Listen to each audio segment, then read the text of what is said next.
di dalam masalah menata keuangan itu sangat bergantung pada dua hal.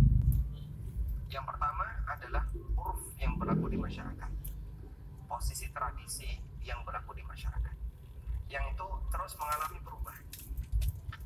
Yang kedua, kebijakan dan regulasi yang diberikan oleh pemerintah dalam mengatur peredaran e-money yang ada di masyarakat. Dan ini juga memungkinkan untuk mengalami perubahan.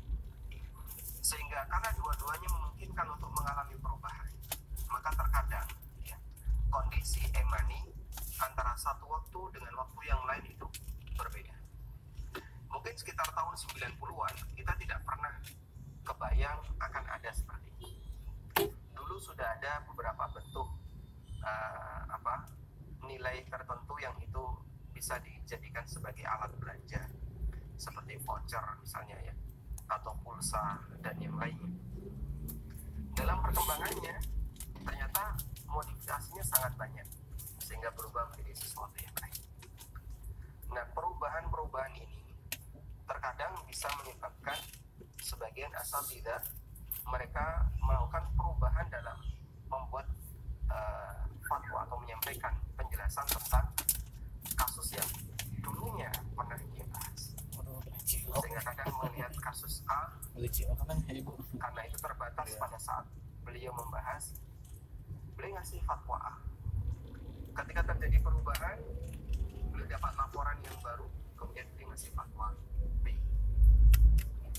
Sehingga adanya perubahan itu sebabnya adalah karena masalah perkembangan huruf yang berlaku di masyarakat, masalah perkembangan kebijakan regulasi yang diterapkan oleh pemerintah maupun penyelenggara yang menyediakan e-money.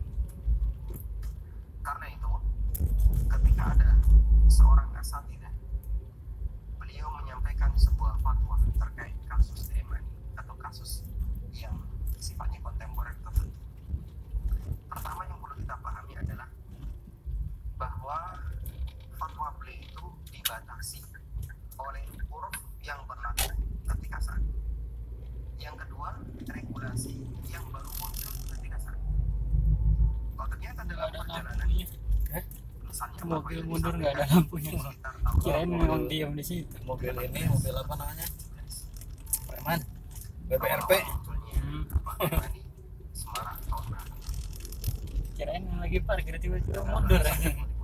Mundur ya keluar. Awal munculnya beliau sudah menyampaikan sebuah fatwa. Lalu dalam perkembangannya di tahun saat ini 2020 ada banyak sekali perubahan. Dan apakah itu berlaku?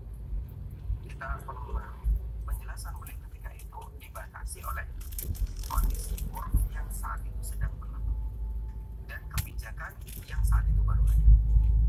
Kalau ternyata dalam perkembangannya ada perubahan di huruf dan ada perubahan di kebijakan, kok tidak sesuai dengan pernyataan Ustaz waktu itu, tidak sesuai dengan takyif fikih Ustaz ketika itu, mohon untuk Anda perhatikan, hormatilah pernyataan beliau karena tasawur beliau, pemahaman beliau terhadap kasus ketika itu dibatasi oleh huruf dan ketika itu dibatasi oleh regulasi yang sifatnya masih misalnya belum muncul semuanya. Nah, sekarang kalau ada perubahan, tidak perlu kemudian sampai mencela pendapat Ustaz. Prinsip-prinsip seperti ini kita kedepankan di awal agar kita bisa memahami ketika orang menghadapi sebuah ikhtilaf yang sifatnya ijtihadiyah, kedepankan sikap saling menjaga sopan santun, saling menjaga jangan sampai menimbulkan sengketa yang besar. Kadang meskipun kami tetap menghormati semua, ada misalnya sebagian dai yang sampai mencela ustaz, kemudian dinyatakan misalnya dengan kalimat bikin gaduh di masyarakat, bikin kisruh di masyarakat.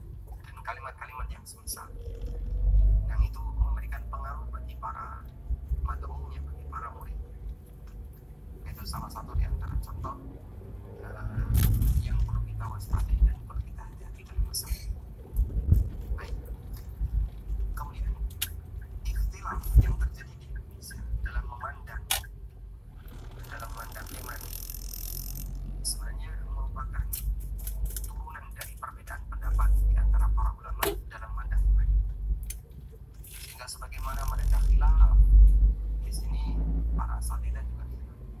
Karena selalu mereka yang ada di sini adalah murid-murid para masyayikh yang ada di sana. Karena itu ini tidak hanya terjadi di Indonesia, ini juga terjadi di beberapa belahan negeri yang lainnya.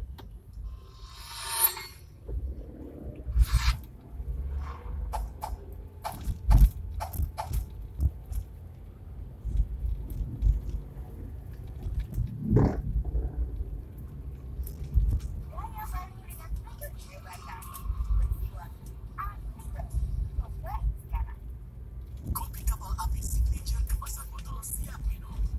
Nikmatnya kopi kapal api dengan manis alami gula aren yang berpadu sempurna. Ini baru kopi hitam gula aren siap minum. Nah, ini nampaknya pertanyaan yang umum, tapi perlu penjelasan pula, Ustaz. Karena banyak yang belum paham tentang simpan saldo di OVO, simpan saldo di Gojek. Apakah haram karena simpan saldo deposit seperti itu? Ada yang bilang itu kan bukan menyimpan gitu. Makanya ada sebagian ustadz-ustadz yang membolehkan hadiah itu karena hukumnya bukan pinjam meminjam faktanya gitu. Kenapa ada perbedaan dan bagaimana ini, Ustaz? Ya, jadi begini, uang yang ditransfer oleh customer kepada virtual account, biasanya di Shopee atau di OVO atau di Gopay. Uang yang ditransfer itu statusnya itu sama persis dengan uang yang kita tabung di bank. Tidak ada bedanya. Bedanya itu yang bank punya institusi regulasi yang sendiri. Beda dengan akun virtual atau dompet virtual di Shopee atau Gopay atau OVO. Tapi secara syariah itu sama persis. Nah, apa status uang yang kita tabung? Memang